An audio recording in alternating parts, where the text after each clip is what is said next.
Hello Techie, welcome back to the playlist of database management systems. మన playlist లో ఇది 9th video. Last వీడియోలో నేను మీకు RDBMS అంటే ఏంటి, RDBMS యూజ్ చేసి స్ట్రక్చర్డ్ డేటాని ఎందుకు స్టోర్ చేసుకోవాలి, ఫైల్ మేనేజ్మెంట్ సిస్టమ్ యూజ్ చేసి ఎందుకు స్టోర్ చేసుకోకూడదు, ఒకవేళ ఫైల్ మేనేజ్మెంట్ సిస్టమ్ యూజ్ చేస్తే మనకి ఎటువంటి లిమిటేషన్స్ వస్తాయి, ఆ లిమిటేషన్స్ ని RDBMS ఎలా ఓవర్కమ్ చేస్తుందో ఎక్స్ప్లెయిన్ చేశాను. ఈ రోజు వీడియోలో నేను మీకు RDBMS లో డేటా అనేది డేటాబేసెస్ లో ఎలా స్టోర్ అయి ఉంటుందో ప్రాక్టికల్ గా అయితే చూపించబోతున్నాను. ఇంకెటువంటి లేట్ చేయకుండా ఈ రోజు వీడియోని అయితే మనం స్టార్ట్ చేసేద్దాం. So first of all main concept కి వెళ్లే ముందు జస్ట్ మనం బేసిక్స్ అయితే రివైజ్ చేసుకుందాం. డేటా అనేది ఒక piece of information. So at the end data అనేది మనకి about a particular thing information అయితే ప్రొవైడ్ చేస్తుంది. డేటా ఇన్ఫర్మేషన్ ప్రొవైడ్ చేస్తుంది కాబట్టి డేటాను మనం స్టోర్ చేసుకోవాలి. డేటాను స్టోర్ చేసుకోవాలంటే మనకి డేటాబేసెస్ కావాలి.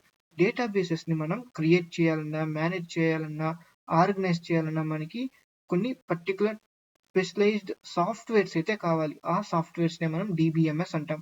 మనకి present there are different types of DBMS అయితే ఎగ్జిస్ట్ అయి ఉన్నాయి. ఆ డిబిఎంఎస్ లో ఆర్డిబిఎంఎస్ అనేది ఒక టైప్. సో ఆర్డిబిఎంఎస్ అనేది రిలేషనల్ డేటాబేస్ మేనేజ్మెంట్ సిస్టమ్. ఈ relational database management system follow అయ్యే డేటా మోడల్ వచ్చేసి రిలేషనల్ డేటా మోడల్. అంటే మీరు ఏ RDBMS సాఫ్ట్వేర్ తీసుకున్నా ప్రతి ఒక్క RDBMS software relational data model పరంగానే బిల్ట్ అయి ఉంటుంది. సో ఆ ప్రతి ఒక్క RDBMS softwares relational data model provide చేసిన రూల్స్ నే ఫాలో అవుతుంది. రిలేషనల్ డేటా మోడల్ చెప్పిన విధంగానే డేటా అయితే స్టోర్ చేసుకుంటుంది. సో ఇక్కడ రిలేషనల్ డేటా మోడల్ అంటే ఒక ఐడియా అన్నమాట. First of all data model అనేది థియరీగా తీసుకుంటే ఒక ఐడియానే. డెవలపర్స్ ఆ డేటా మోడల్ ని యూజ్ చేసుకొని some useful and powerful database management systems అయితే క్రియేట్ చేశారు. సో జనరల్ గా డేటా మోడల్ ఏం చెప్తుందంటే, ఇప్పుడు నువ్వు ఒక పర్టికులర్ డిబిఎంఎస్ సాఫ్ట్వేర్ యూజ్ చేసినట్లయితే ఆ సాఫ్ట్వేర్ లో ఓకే నువ్వు డేటాని ఏ విధంగా స్టోర్ చేసుకోవాలి, నువ్వు ఫాలో అవ్వాల్సిన రూల్స్ ఏంటి అని చెప్తుంది అనమాట. ఇక్కడ RDBMS లో రిలేషనల్ డేటా మోడల్ ఏం చెప్తుందంటే, ఒకవేళ యూజర్ RDBMS సాఫ్ట్వేర్ అది ఏదైనా సరే కావచ్చు, MySQL కావచ్చు, PostgreSQL కావచ్చు, మైక్రోసాఫ్ట్ సీక్వెల్ సర్వర్ కావచ్చు, డైనమో DB2 కావచ్చు, ఏదైనా సరే ఏ RDBMS సాఫ్ట్వేర్ యూజ్ చేసినా డేటాబేసెస్ లో డేటాని టేబుల్స్ రూపంలో స్టోర్ చేసుకోవాలి అని మనకి చెప్తుంది. అంతేకాకుండా ఈ రిలేషనల్ డేటా మోడల్స్ కొన్ని వందల టేబుల్స్ ఒక డేటాబేస్ లో ఉంటే వాటిని ఎలా సక్సెస్ఫుల్ గా మేనేజ్ చేయాలి లాంటి కాన్సెప్ట్స్ ని కూడా మనకి అందించింది అనమాట. సో ఇప్పుడు RDBMS లో మీకు ఇప్పుడే అర్థమైపోయింది RDBMS లో డేటా అనేది టేబుల్ రూపంలో స్టోర్ అయింటుంది అనేసి. బట్ దాన్ని మనం ప్రాక్టికల్ గా చూద్దాం. ఇక్కడ మీరు చూడండి RDBMS లో నేను ఇక్కడ కొన్ని క్వైరీస్ రాసా. సో ఈ క్వైరీసే మనం DBMS తో ఇంటరాక్ట్ అయ్యే విధానం. ఓకే ఇక్కడ ఈ క్వైరీస్ అన్ని SQL ప్రోగ్రామింగ్ లో రాయబడింది. ఎందుకంటే RDBMS uses SQL programming language. Okay first of all ఇక్కడ మనం ఒక DBని అయితే క్రియేట్ చేసాం. ఆ DB పేరు శాంపుల్ DB. సో దాని యొక్క రిజల్ట్, ఈ క్వైరీ ఎగ్జిక్యూట్ అయిన రిజల్ట్ నాకు ఇక్కడ వచ్చిందనమాట. ఇక్కడ ఏం చూపించిందంటే 12:57 కి నేను ఈ క్వైరీ ఎగ్జిక్యూట్ అయ్యాను. దాని యొక్క స్టేటస్ సక్సెస్. ఇక్కడ యాక్షన్ ఏమంటే create database sample DB. So database అయితే క్రియేట్ అయింది. ఇప్పుడు నేను ఆ డేటాబేస్ యూస్ చేసుకోవడం కోసం ఈ క్వైరీ రాసాను, ఎగ్జిక్యూట్ చేస్తాను. దానికి అవుట్పుట్ ఇక్కడ ఉంది. సో 12:58 కి ఈ క్వైరీ అనేది ఎగ్జిక్యూట్ అయిపోయింది సక్సెస్ఫుల్ గా. నెక్స్ట్ నేను ఇప్పుడు యూజ్ శాంపుల్ DB అన్నాం కాబట్టి ఈ శాంపుల్ DB నేను యూజ్ చేసుకోవచ్చు. ఇక్కడ యూజ్ చేసుకోవడం అంటే ఏంటి, ఆ డేటాబేస్ లో నేను టేబుల్స్ క్రియేట్ చేయొచ్చు. క్రియేట్ చేసిన టేబుల్స్ లో డేటా అనేది యాడ్ చేయొచ్చు. సో ఇక్కడ నేను ఫస్ట్ ఆఫ్ ఆల్ ఒక టేబుల్ ని అయితే క్రియేట్ చేశా. ఆ టేబుల్ ని క్రియేట్ చేయడానికి నేను ఈ క్వైరీని అయితే యూజ్ చేశా. దాని యొక్క రిజల్ట్ మనకి ఇక్కడ థర్డ్ రో లో కనిపిస్తా ఉంది.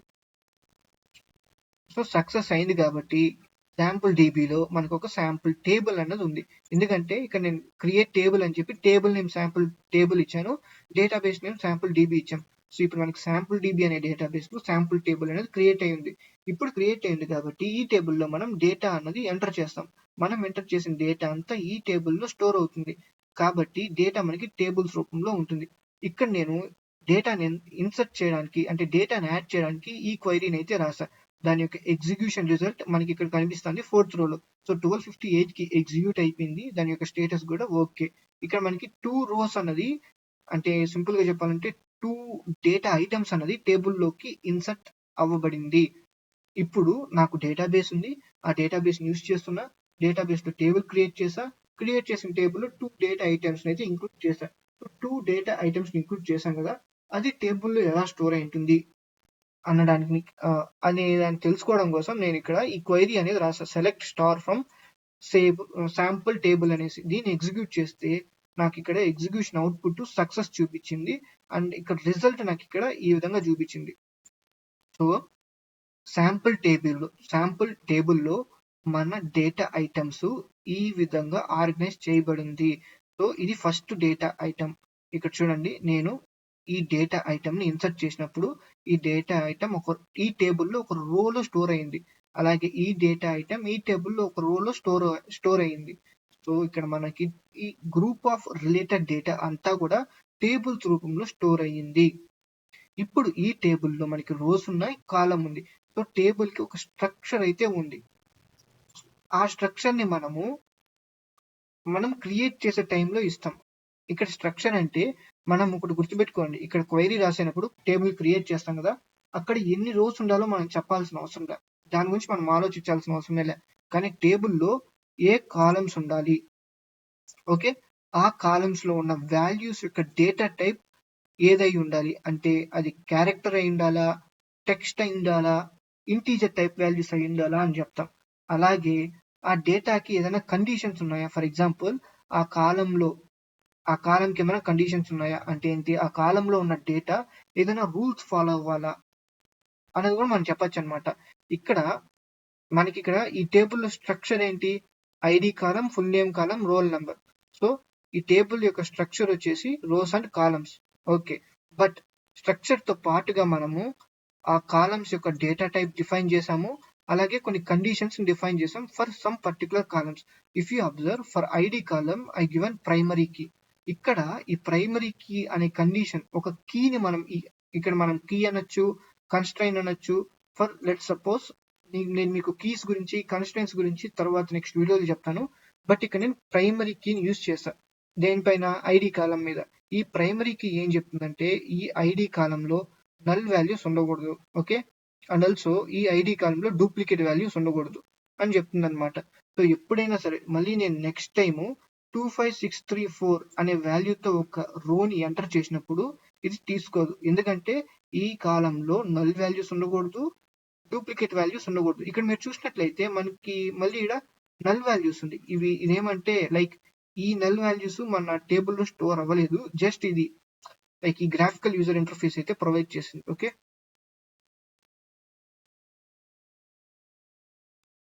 ఇప్పుడు మీకేమర్థమైంది, స్ట్రక్చర్ తో పాటు మనం కాలమ్స్ పైన కండిషన్స్ కూడా ఇంప్లిమెంట్ చేయొచ్చు అని తెలుసుకున్నాం కదా. అంటే కన్స్ట్రైన్స్ ని పెట్టచ్చు, కీస్ ని యూస్ చేయొచ్చు అని చెప్పాం. ఫర్ ఎగ్జాంపుల్ ఈ డేటాబేస్ లో ఒకే టేబుల్ ఉంది, అలా కాకుండా ఈ డేటాబేస్ లో ఒక 10 టేబుల్స్ ఉంది. ఆ 10 టేబుల్స్ లోనూ సమ్ పర్టికులర్ కామన్ కాలమ్స్ అయితే ఉన్నాయి. ఫర్ ఎగ్జాంపుల్ మనకి ఇక్కడ ఐడి కాలం ఉంది, వేరే టేబుల్లో కూడా ఐడి కాలం ఉంది, దాని యొక్క డేటా టైప్స్ కూడా సేమ్ ఉంది. అలాంటి టైంలో మనం ఏం చేయొచ్చు అంటే వేరే కీస్ ని యూస్ చేసి సమయానుసారం ఆ టేబుల్స్ ని లింక్ చేయగలుగుతాం, లైక్ జాయిన్ చేసి మనకు కావాల్సిన కొత్త డేటాని ఎగ్జిస్ట్ అయి ఉన్న డేటా నుంచి క్రియేట్ చేయగలుగుతాం లేదా యాక్సెస్ చేసుకోగలుగుతాం. సో ఇన్ని థింగ్స్ మనకు సీక్వెల్ ప్రొవైడ్ చేస్తుంది. ఈ కీస్ అనే కాకుండా మీరు ఎన్నో కాన్స్ట్రైన్స్ ని ఇంప్లిమెంట్ చేయొచ్చు అనమాట. ఫర్ ఎగ్జాంపుల్ ఈ ఫుల్ నేమ్ లో కూడా నేమ్స్ అన్ని కూడా యూనిక్ గా ఉండాలంటే యూనిక్ అనే కాన్స్ట్రైంట్ ని మీరు ఇక్కడ ఈ విధంగా రాయొచ్చు. For example unique and constraint రాసి కూడా మీరు ఎగ్జిక్యూట్ చేయొచ్చు.